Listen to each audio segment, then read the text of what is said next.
It started slowly, almost imperceptibly, the way some changes creep in when you're too busy to notice. My husband, Daniel, was never one for grand gestures, but in the early years of our marriage, he'd always found ways to show me that I mattered: a handwritten note left on the counter, an unexpected bouquet of flowers, just because, or the way he'd wrap his arms around me as we cooked dinner together. Those moments had faded over time, replaced by routines that felt more like obligations than acts of love. At first, I chalked it up to life. We were both busy with work, juggling deadlines, bills, and the general chaos of adulthood. But then one day, I realized I couldn't remember the last time Daniel had looked at me the way he used to, with warmth, curiosity, and that quiet spark of affection that used to make me feel like the only person in the room. I tried to talk to him about it, but every conversation seemed to hit a wall. "It's not you," he'd say when I asked if something was wrong. "I've just got a lot on my plate." I believed him. Or at least, I wanted to believe him. But the more he pulled away, the more invisible I felt. It was during one of those lonely stretches that I met Ian. He was a colleague I'd known in passing for years but had never really talked to outside of the occasional office meeting. That changed one afternoon when we were both stuck in the break room, waiting for the coffee machine to finish its painfully slow brew cycle. "Long day?" he asked, his tone light but genuine. I nodded, forcing a smile. "Feels like they all are lately." He chuckled. "Tell me about it." We started chatting, first about work, then about our lives outside of it. Ian had a way of making me feel at ease, his easygoing demeanor a stark contrast to the tension that seemed to fill the air at home. For the first time in weeks, I felt seen. That conversation was the first of many. Over the next few weeks, Ian and I fell into an unspoken routine, grabbing coffee together, swapping stories about our families, and laughing at inside jokes that seemed to form effortlessly. It was harmless, I told myself. Just two colleagues finding a bit of solace in shared moments. But deep down, I knew better. The first time Ian touched my hand, it was so brief I almost convinced myself it hadn't happened. We were sitting in the park near the office during lunch, the autumn leaves swirling around us in a golden blur. I'd been venting about a particularly frustrating day, and he reached over, his fingers brushing mine. "You deserve better than this," he said softly, his gaze steady. For a moment, I couldn't breathe. The world around us seemed to blur, the weight of his words sinking deep into my chest. I wanted to pull away, to tell him this was crossing a line, but instead, I stayed still, letting the warmth of his touch seep into the cold places I hadn't realized were there. That night, as I lay in bed beside Daniel, my thoughts were consumed by Ian. I hated myself for it, the guilt curling in my stomach like a snake. But as much as I tried to push it away, I couldn't deny the truth: Ian made me feel alive in a way I hadn't felt in years. Over time, Ian and I grew closer. Our conversations became more personal, our moments together tinged with an intimacy that went beyond friendship. I told myself it was still innocent, that as long as I didn't cross a physical boundary, it wasn't really betrayal. But in my heart, I knew I was already betraying Daniel in a way that felt just as significant. One evening, Ian and I stayed late at the office, working on a project with a looming deadline. By the time we finished, the building was nearly empty, the hum of fluorescent lights the only sound in the quiet space. "Let me walk you to your car," Ian offered, grabbing his jacket. I hesitated but nodded, grateful for the company. As we reached my car, I turned to thank him, and before I could say the words, he leaned in and kissed me. It was soft, tentative, and over before I had a chance to process it. But in that split second, everything changed. "I'm sorry," Ian said, stepping back. "I shouldn't have." "It's okay," I interrupted, though my heart was pounding. I need to go." I drove home in a daze, my mind racing with 1,000 conflicting emotions. Guilt, shame, and something else, something dangerous, tugged at me as I pulled into the driveway. Over the next few days, I avoided Ian as much as possible. I told myself that the kiss was a mistake, a momentary lapse in judgment that didn't have to mean anything. But every time I saw him, I felt the pull again, the connection that seemed to defy logic or reason. At home, things with Daniel felt more strained than ever. He was distracted, distant, and oblivious to the turmoil I was carrying inside. I wanted to tell him how I was feeling, to beg him to see me, to love me the way he used to. But every time I tried, the words caught in my throat. Instead, I buried myself in work, throwing myself into projects that kept me out of the house as much as possible. It wasn't a solution, but it was a distraction, a way to avoid the truth I wasn't ready to face. One night, unable to sleep, I grabbed a notebook and began to write. "Dear Daniel," I began, though I knew I'd never give him the letter. "I don't know how to tell you this, but I feel like we've lost each other. I've tried to pretend everything is fine, but it's not. I miss us, the way we used to be, the way you used to look at me like I was the most important person in the world. And I know I've failed you too. I've let myself drift into something I can't take back, and the guilt is tearing me apart. I don't know how to fix this, but I want to try. I just don't know if you'll let me." When I finished, I closed the notebook and shoved it into the back of a drawer, the weight of my confession too heavy to bear. The next morning, Daniel left for work without saying goodbye, his usual peck on the cheek replaced by a distracted, "See you later." I watched him walk out the door, a sinking feeling in my chest. I didn't know how much longer I could keep carrying this secret, but I wasn't ready to let go of it either. And that was the worst part. The guilt settled into my chest like a stone, heavy and unrelenting. Every morning, I woke up with the same thought, "What am I doing?" And every evening, I fell asleep with the same answer, "I don't know."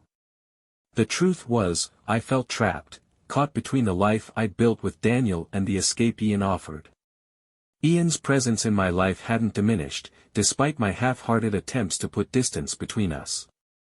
He seemed to sense when I was pulling away and would reel me back in with a smile, a kind word, or a moment of vulnerability that made me feel like he got me in a way Daniel didn't anymore. But the deeper I waded into my feelings for Ian, the more suffocated I felt by my lies. At home, Daniel's detachment became more pronounced. He worked late most nights, his texts to me dwindling to practical questions about groceries or schedules. I told myself he was just busy, but the distance between us felt intentional. One night, as we sat across from each other at the dinner table, the silence stretched so long that I thought it might break under its own weight. "Is everything okay?" I asked finally, forcing myself to meet his eyes. He looked at me for a moment before answering.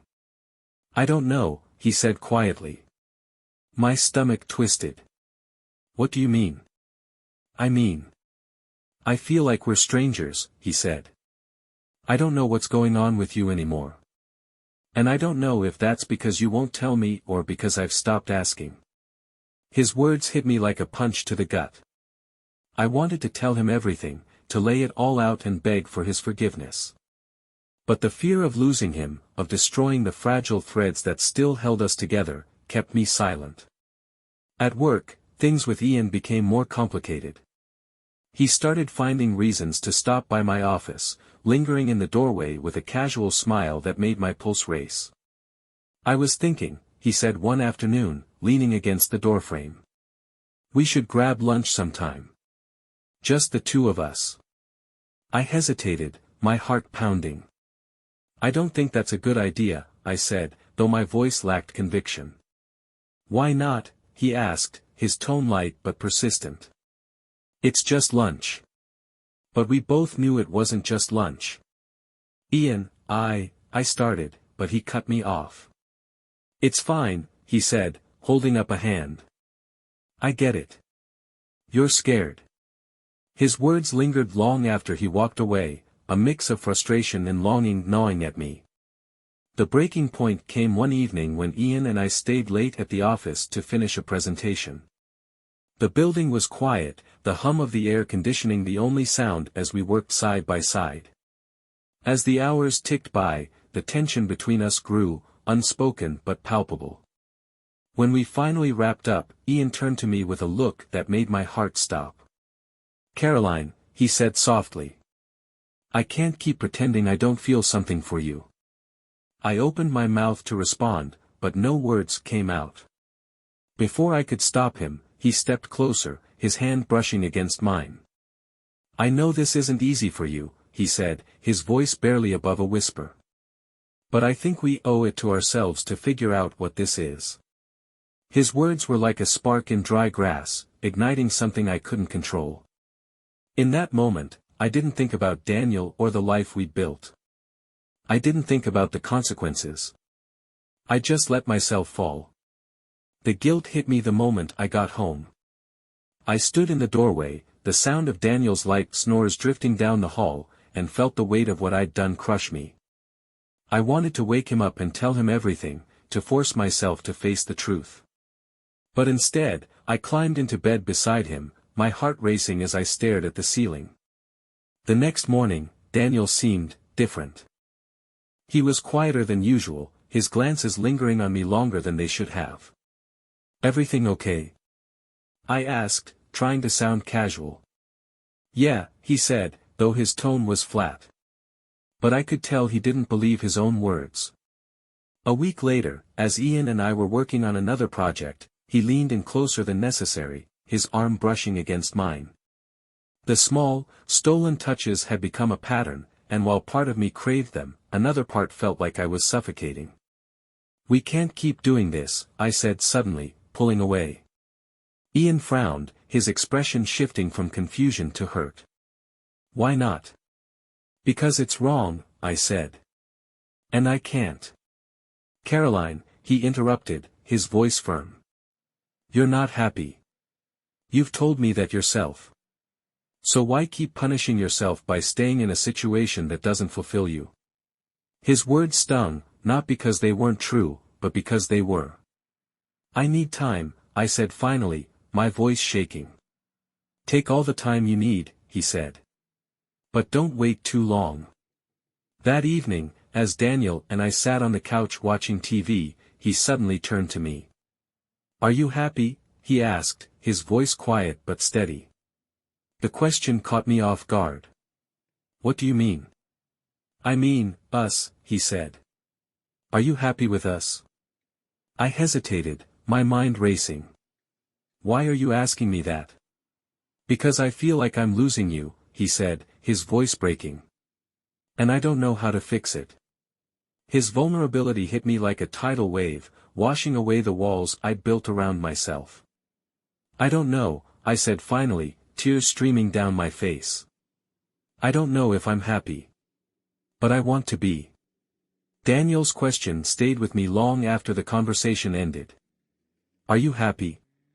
It wasn't just a question about our marriage, it was a question about myself, my choices, and the person I had become. And the truth was, I didn't know the answer. For days, I moved through life in a haze, torn between the guilt of what I had done and the confusion of what I truly wanted. At work, I avoided Ian, keeping our conversation strictly professional and making excuses to leave the office whenever he lingered too long. At home, I tried to rebuild bridges with Daniel, though the distance between us felt wider than ever. But the harder I tried to fix things, the more I felt the weight of my secrets pressing down on me, suffocating me with every passing day. One evening, as I was clearing the dinner table, I noticed Daniel's phone buzzing on the counter. He was in the other room, so I glanced at the screen to see if it was something urgent. It was an email notification from a name I didn't recognize, with a subject line that made my heart stop, "Meeting about Caroline." I froze, the plate in my hand slipping back onto the table with a clatter. My mind raced with possibilities. Who was this person? What meeting? And why was my name involved? When Daniel came back into the room, I forced a smile, my heart pounding in my chest. The next day at work, Ian cornered me in the break room. His expression was serious, his usual easygoing demeanor replaced by something more intense. "We need to talk," he said, his voice low. "I don't think that's a good idea," I replied, glancing around to make sure no one was within earshot.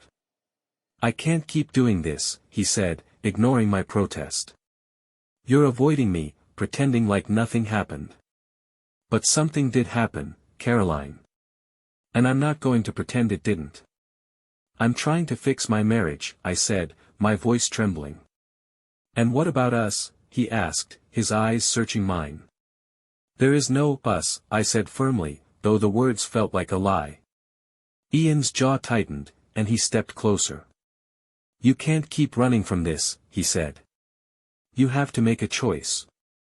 That evening, Daniel came home earlier than usual. He set his bag down by the door and walked straight to the kitchen, where I was chopping vegetables for dinner. "Who's Ian?" he asked, his voice calm but icy. The knife slipped from my hand, clattering onto the cutting board. I turned to face him, my heart racing. "What are you talking about?" "Don't play dumb, Caroline," he said, his eyes narrowing. "I've seen the way you've been acting lately. Distant. Distracted. And then there's the way your coworker Greg mentioned Ian's name when I stopped by the office last week." I felt like the ground was crumbling beneath me. "Daniel, Just tell me the truth," he said, his voice breaking. "Are you cheating on me?" The words hung in the air like a heavy weight, and for a moment, I couldn't breathe. "I kissed him," I admitted finally, my voice barely above a whisper. "Once. But it didn't mean anything." Daniel stared at me, his expression a mix of anger and pain. "It didn't mean anything," he repeated, his voice rising. "Do you have any idea what you've done? What this feels like?" Tears streamed down my face as I tried to explain. "I've been so lonely, Daniel. I've felt invisible for so long, and Ian, he made me feel seen." "And I didn't?" he asked, his voice breaking.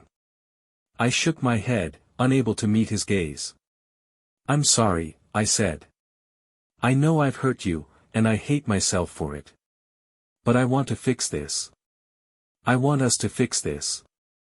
Daniel stared at me for what felt like an eternity before finally speaking. "I don't know if I can do this," he said. "I don't know if I can forgive you." Daniel slept in the guest room that night, and the silence in the house was deafening. I lay awake, replaying our conversation in my mind and wondering if this was the end of our marriage. The next morning, Daniel left for work without saying goodbye, and I felt the weight of his absence like a physical ache. Desperate for clarity, I grabbed a notebook and began writing. "Dear Caroline," I began. "You've made mistakes. Big ones. And now you're standing at a crossroads, unsure of where to go from here. But you have to make a choice. You can't keep running from the truth or hiding behind excuses. You owe it to Daniel, and to yourself, to face what you've done and figure out how to move forward, even if it hurts." When I finished writing, I closed the notebook and sat in silence, the enormity of my choices sinking in. A few days later, Ian showed up at my desk with an envelope in his hand. "What's this?" I asked, frowning. "It's my resignation," he said. I stared at him, stunned. "You're leaving?" He nodded. "I can't stay here, Caroline. Not like this. It's too hard." As much as I hated to admit it, his departure felt like a relief, a chance to finally put an end to the mess I'd created. That evening, Daniel came home with a look of quiet resolve. He sat across from me at the kitchen table and took a deep breath. "I've been thinking a lot about what you said," he began. "About how lonely you felt. And I can't deny that I've been distant. But that doesn't excuse what you did, Caroline. You broke my trust." "I know," I said, tears welling in my eyes. "And I'll do whatever it takes to earn it back." Daniel nodded slowly. "I'm willing to try," he said. "But this won't be easy. And if we're going to move forward, I need total honesty from you. No more secrets." "You have my word," I said, my voice trembling. The days that followed were the most difficult of my life. Rebuilding our marriage wasn't just about patching up the cracks, it was about tearing everything down to the foundation and deciding if we had the strength to rebuild it together. Daniel and I were fragile, each of us carrying wounds that couldn't heal overnight.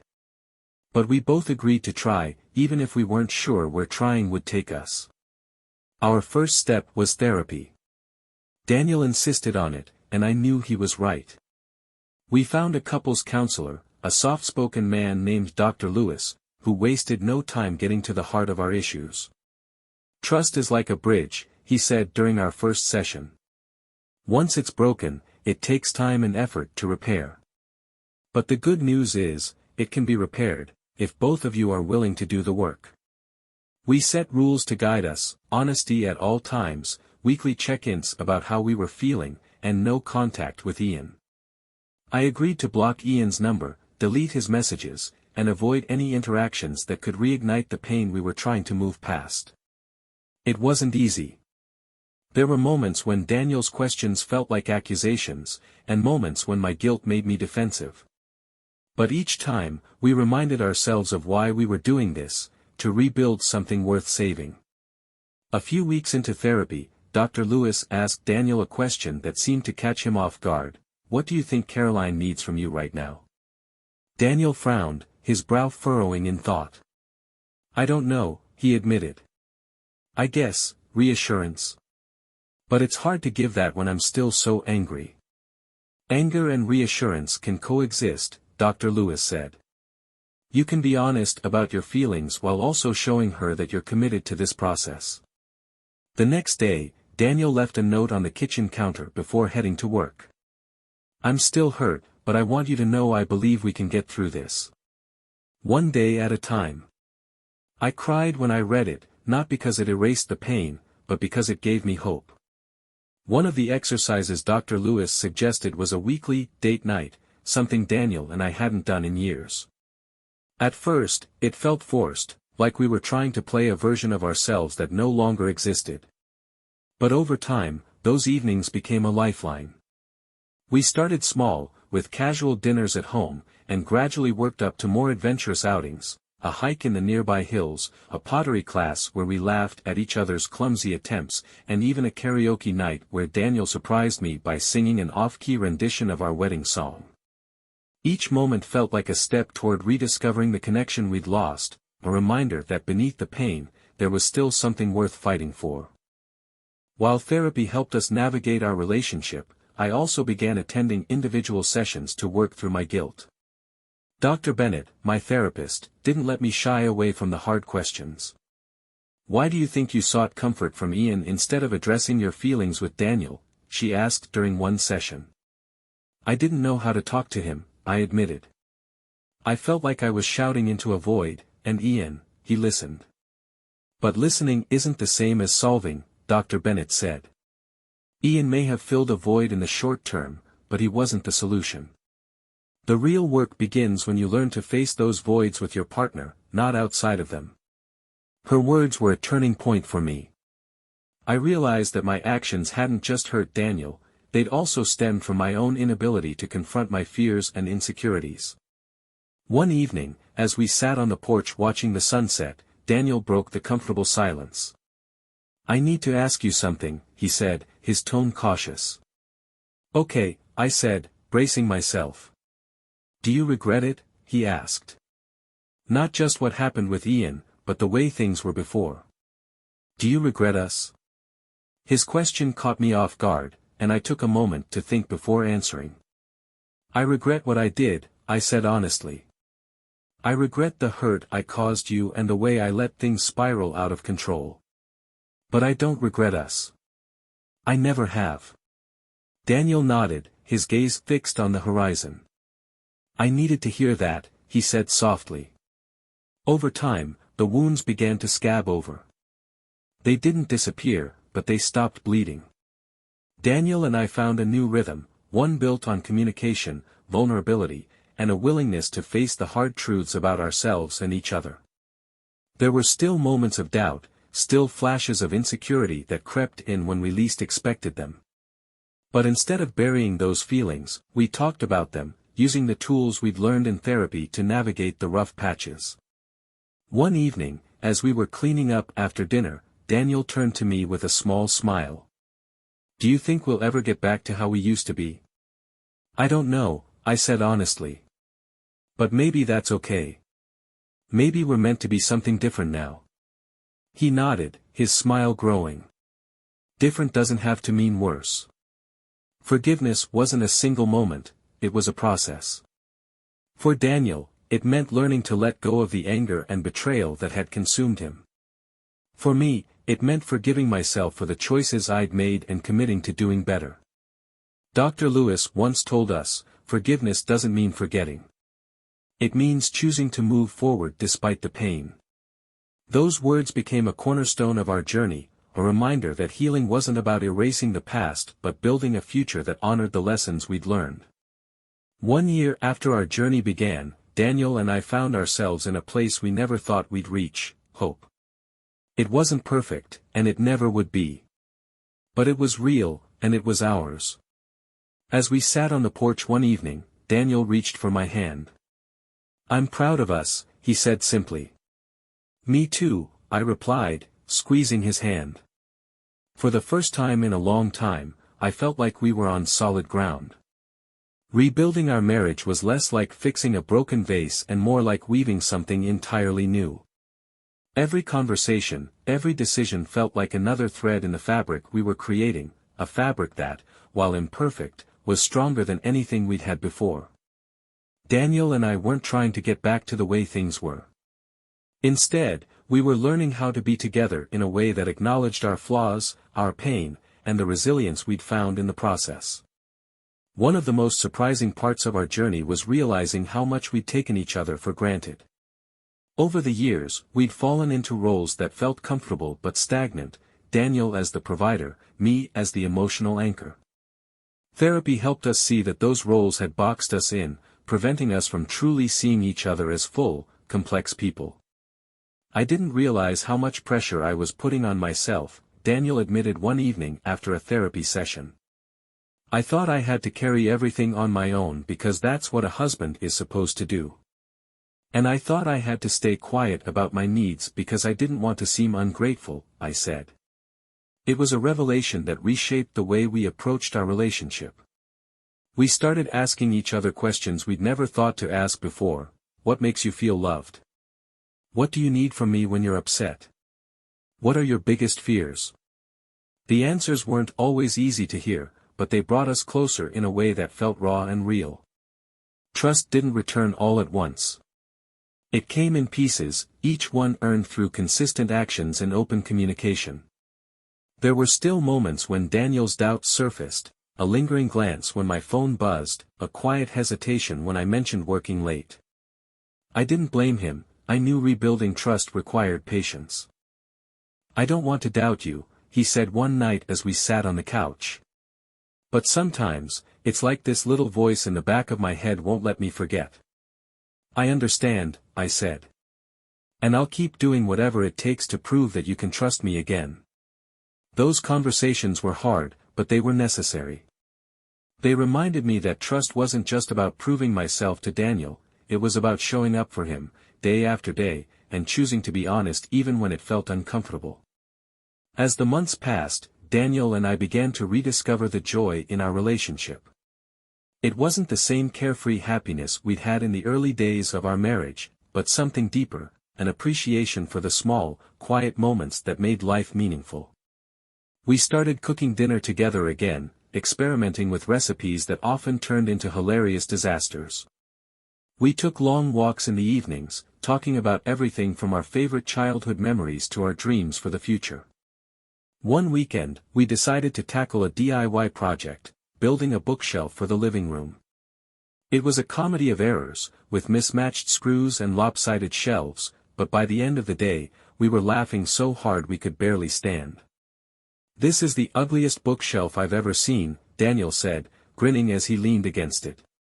"But we made it together," I replied, and that made all the difference. While rebuilding our marriage was a priority, I also knew I needed to focus on my own growth. Therapy had helped me see how much of my identity I'd tied to being a wife, how I'd let my own needs and desires take a backseat for years.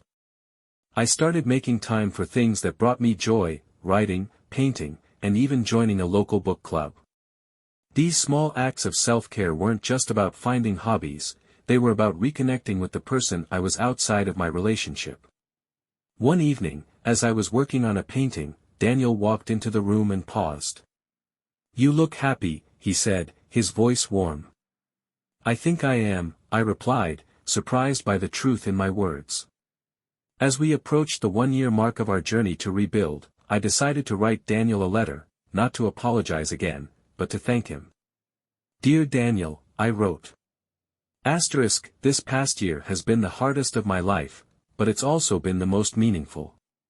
You've given me something I didn't think I deserved, a second chance. And for that, I will always be grateful. Thank you for your patience, your honesty, and your willingness to fight for us.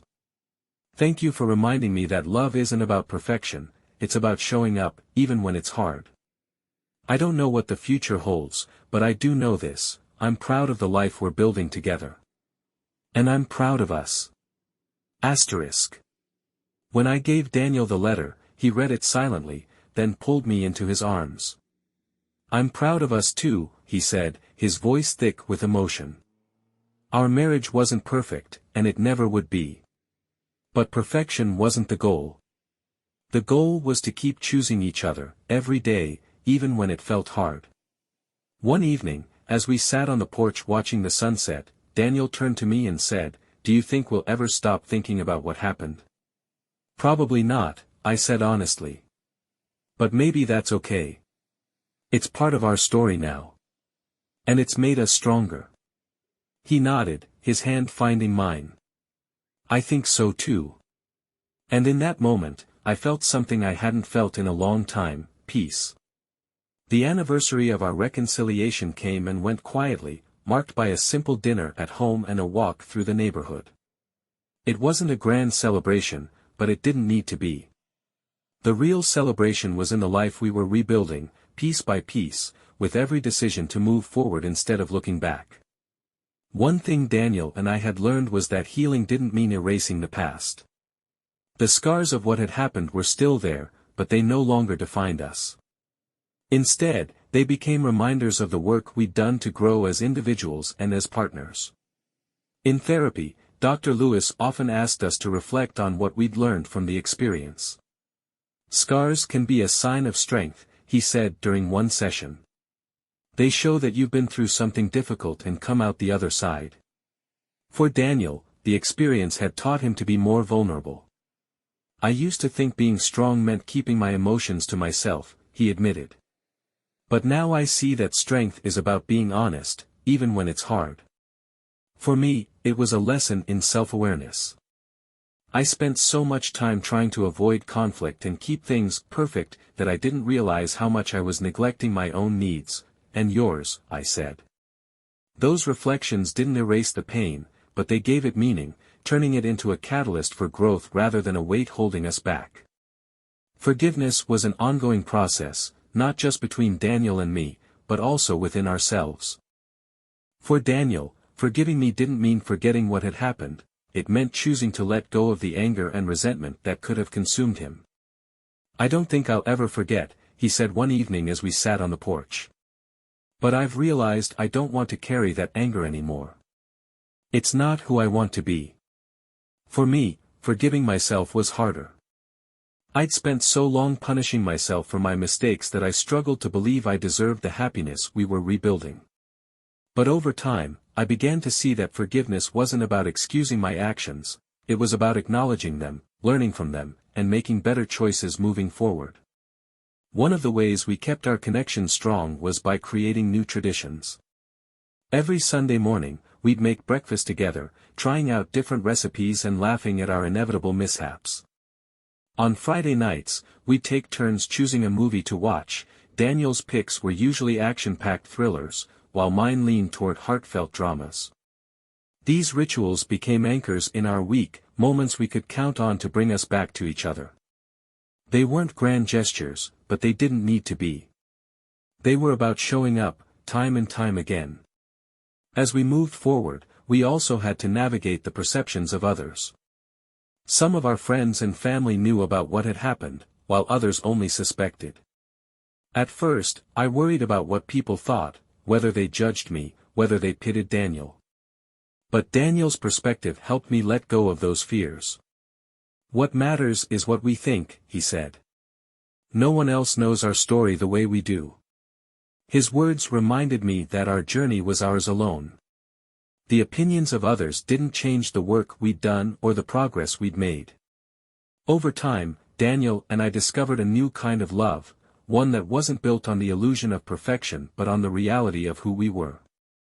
It was a love that made room for mistakes, forgiveness, and growth. One evening, as we were cleaning up after dinner, Daniel turned to me with a thoughtful expression. "You know, I used to think love was supposed to be easy," he said. "But now I think the hard parts are what make it real." I smiled, nodding in agreement. "It's not about never messing up," I said. "It's about what you do afterward." As we planned for the future, we talked about the things we wanted to prioritize, spending more time with family, traveling to places we'd always dreamed of, and continuing the traditions we'd created together. We also talked about how we'd handle challenges moving forward, how we'd communicate, how we'd support each other, and how we'd stay connected even when life got busy. "We're not the same people we were a year ago," Daniel said during one of these conversations. "And I think that's a good thing." "Me too," I said. 1 year after our journey began, I sat down to write another letter, this time, to myself. "Dear Caroline," I wrote. You've come a long way. A year ago, you were lost, consumed by guilt and fear. But you faced the truth, even when it hurt, and you fought to rebuild what mattered most. You're not perfect, and you never will be. But you're trying, and that's enough. Keep choosing love, honesty, and growth. And remember, the past doesn't define you. It's what you do next that matters. As I folded the letter and tucked it into my journal, I felt a sense of peace. It wasn't the end of our journey, it never would be. But it was a reminder of how far we'd come and the strength we'd found in each other and ourselves. The second year of our reconciliation began quietly, almost unremarkably, yet it felt monumental. The silence that once loomed heavy in our home had been replaced with something lighter, trust, respect, and an ease we hadn't known for years. We didn't pretend the past hadn't happened, but we no longer let it define us. Daniel and I had learned that healing wasn't about a single breakthrough or grand resolution. It was about the small, everyday choices we made to show up for each other. And as those days turned into weeks, and then months, we started to see our marriage for what it truly was, a partnership, not a performance. One evening, as we sat on the porch with cups of tea, Daniel turned to me with a thoughtful expression. "Do you ever think about what we've been through?" he asked. "All the time," I admitted. "But it doesn't feel as heavy anymore. It feels different." He nodded, his gaze distant. "Me too. I think it's because we've turned it into something meaningful." The conversation stayed with me, and a few days later, I found myself scrolling through old photos, revisiting memories I'd buried during our hardest times. There were pictures from our honeymoon, blurry snapshots from road trips, and candid moments of us laughing over burnt dinners. It struck me how far we'd come, not just in rebuilding our relationship, but in understanding ourselves and each other. In therapy, we'd often reflected on the lessons we'd learned. For Daniel, one of the biggest realizations was the importance of vulnerability. "I used to think being a good husband meant keeping it all together," he said during one session. "But I've learned that it's okay to admit when I'm struggling." For me, the journey had been about self-awareness. "I spent so much time trying to avoid conflict and hide my feelings," I said. "But all that did was create distance between us. Now, I'm learning to speak up, even when it's hard." Dr. Lewis smiled. "That's the foundation of a healthy relationship, two people willing to be seen, flaws and all." One of the ways we stayed connected was by celebrating the small wins. Whether it was successfully assembling a piece of furniture without arguing or trying a new recipe that didn't end in disaster, we made an effort to acknowledge our progress. Remember when we couldn't even agree on what color to paint the living room? Daniel joked one evening as we admired the freshly painted walls. I laughed, shaking my head. And now we're building bookshelves together. Look at us. The laughter felt good, like a reminder that even in the hardest moments, we'd always had something worth fighting for. Of course, it wasn't always smooth sailing. There were still moments of doubt, still flashes of insecurity that crept in unexpectedly. But instead of letting those moments fester, we faced them head-on. One evening, as we were getting ready for bed, Daniel hesitated before speaking. "Can I ask you something?" "Of course," I said, turning to face him. "Do you ever think about Ian?" he asked, his voice cautious. The question caught me off guard, but I appreciated his honesty. "I think about what he represented," I said carefully. "Not him, but the part of me that was searching for something I thought I'd lost. But I don't feel that way anymore. Because now, I know I can find what I need in us." Daniel nodded, his expression softening. "I needed to hear that," he said. As we planned for the future, our conversations shifted from what had been to what could be. We talked about places we wanted to travel, projects we wanted to tackle, and dreams we'd put on hold. One weekend, we visited a nearby hiking trail we'd always talked about but never made time for. As we reached the summit, the view stretched out before us, rolling hills, endless skies, and the promise of something new. "Think we'll ever stop climbing?" Daniel asked, his tone light but thoughtful. "Probably not," I said with a smile. "But I think the view's worth it." One of the biggest lessons we'd learned was the power of choice. Every day, we chose to show up for each other, to listen, to forgive, and to keep moving forward. It wasn't always easy, but it was always worth it. One evening, as we sat on the couch watching a movie, Daniel reached for my hand. "Do you know what I'm most proud of?" he asked. "What?" I said, turning to him. "That we didn't give up," he said simply. I squeezed his hand, tears welling in my eyes. "Me too," I said. As the second year of our journey came to a close, I sat down to write another letter, this time, to our future selves. "Dear Daniel and Caroline," I began. "You've been through so much, and you've come out stronger because of it. Remember that the hard times don't define you, it's what you do with them that matters. Keep choosing each other, every day, even when it feels hard. Keep laughing, keep learning, and keep building a life you're proud of. And never forget, love isn't about being perfect. It's about being real." When I showed the letter to Daniel, he smiled. "I think we're doing okay," he said. "I think so too," I replied. Our journey wasn't over, it never would be. But for the first time in a long time, I felt excited about what lay ahead. As we sat on the porch one evening, watching the stars, Daniel turned to me with a thoughtful expression. "Do you think we'll ever stop looking back?" "Probably not," I said. "But maybe that's okay. It's part of our story. And it's made us who we are." He nodded, his hand finding mine. "Here's to the next chapter," he said. "To the next chapter," I echoed. And with that, we looked forward, together.